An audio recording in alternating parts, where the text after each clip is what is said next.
Alright, guys, this is, I don't even know what attempt of a video this is. I've done it so much that I start losing track. I'm trying to address questions about Apollo and how many shares they own or what their percentage is. Ortex is saying uh, as of April 15th, they only own 13.92% of the shares, 1.76 million shares. But when you go to Apollo's site, they have like 20 funds, and the fund that they have the red box in, because they're a massive company, says that they have about 36 million shares that they got at $2 and change. How could they have that many shares? I don't know. Why does their fund say they have that many shares? I don't know. And you could say, well, is it Class B? What is it? Their website says Class A shares. So there isn't that many Class A shares available. I don't know. I don't know how it says they have that, but we also don't know how technically they can be lending 180% of the float. If they do own 300%, maybe the SI can go all the way up to 300%, and they can lend all their shares. I don't really know. I can't tell you the clear answer there. That's what I've concluded, and I think that's the only information I can share there.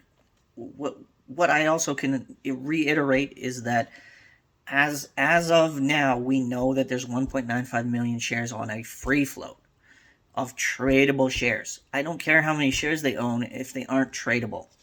And what I mean by that as well is I don't care if they own that 36 million, they can't turn those into tradable shares via offerings because they can't do any offerings. The deal is in, so it's kind of set in stone. They can't alter the deal without taking it to a vote, which we would see some kind of news come through a filing, and that would give us a heads up and a warning, what's happening.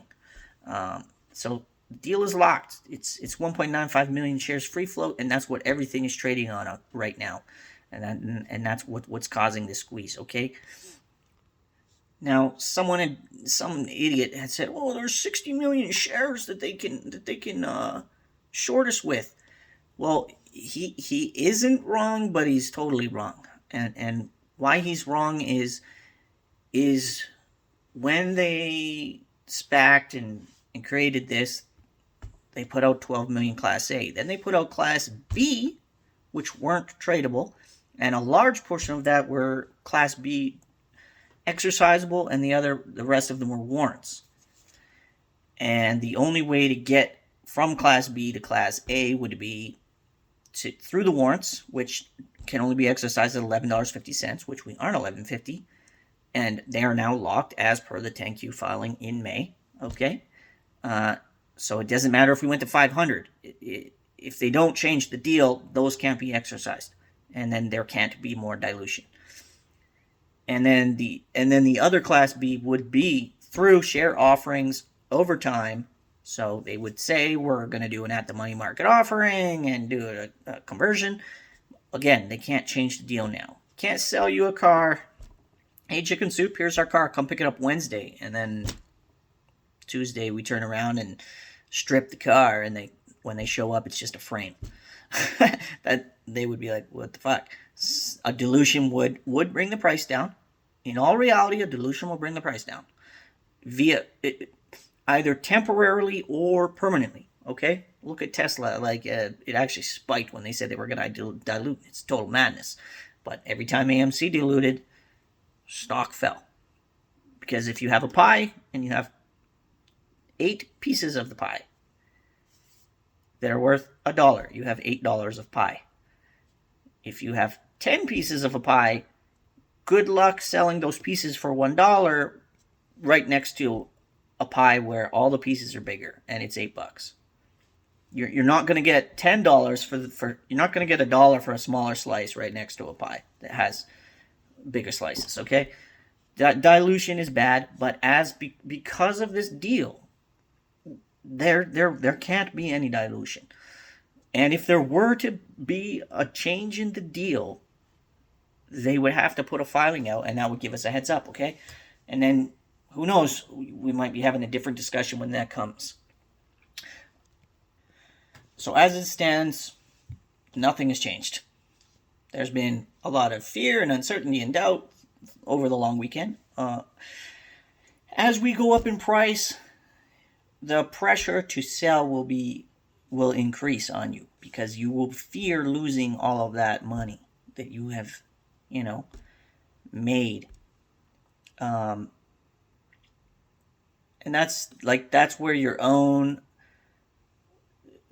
it's the onus is on you to decide when is enough, okay? But I mean, I'm telling you, and the history of the markets have told you, that in 12 years, this is only the 17th time this has ever happened, and we haven't seen it since GameStop. So sometimes you have to just overcome your fear and push forward. And I think this is going to be one of those times where if you have the courage to overcome the fear of selling, and just pay attention to what's happening around you, and be dialed in on this ticker and what's happening. Pay attention to any actual news, not a fucking Benzinga article, not a Seeking Alpha or Motley Fool article. Actual news, actual filings. That's you need to elevate yourself and be open to learning. This isn't something you just throw a bunch of money at and hope it all pans out. That's not how it works. Make sure you're paying attention to what's happening with it, and then you'll be able to react. Okay, so far, nothing's changed. The course is still squeeze. Momentum is gaining. The number of watchers we have is gaining. The Twitter mentions is through the roof on this, and Twitter, I think, is way more powerful of a tool for us than StockTwits, unfortunately, because we know, as you've seen, the bots have been crazy on us. Why is that happening? The fake bulls. Oh man, it was great, but I'm taking my profit, guys. Oh, I'm gonna go buy this stock now. That's bullshit. You don't leave the biggest squeeze to go fucking into something else that's nowhere near as good. It's bullshit. If you see a post and it makes you question things, maybe click that person's name.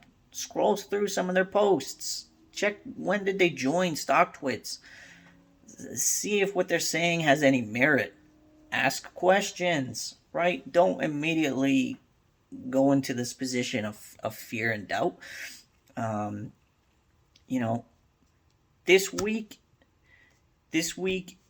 I don't know if we moon this week. There's going to be a lot of different things going on in the market from what I can tell, and it's a short week. What I do know, typically, what we see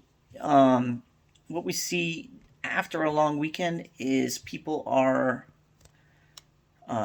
especially market makers and Wall Street, they're antsy to get some money moving in the markets, make some cash back. They got to make up for that Monday. So we might see a lot of volume tomorrow on a lot of different things. I don't know if it's going to be good or bad. Price of oil went up. That could have a negative impact on the broader markets, because that means costs of everything have gone up, okay?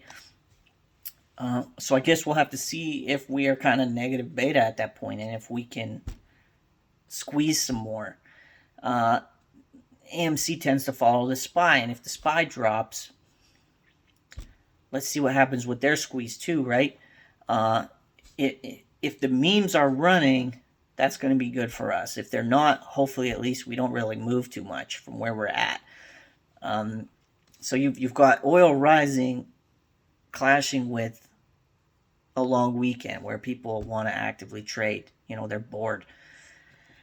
And the fact that they didn't close a decent chunk of their shorts on Friday and held through a long weekend, to me means that there's gonna be some more challenges for us this week, okay?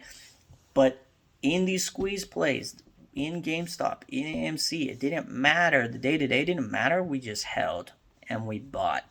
People were selling shit left and right to accumulate shares and buy more shares.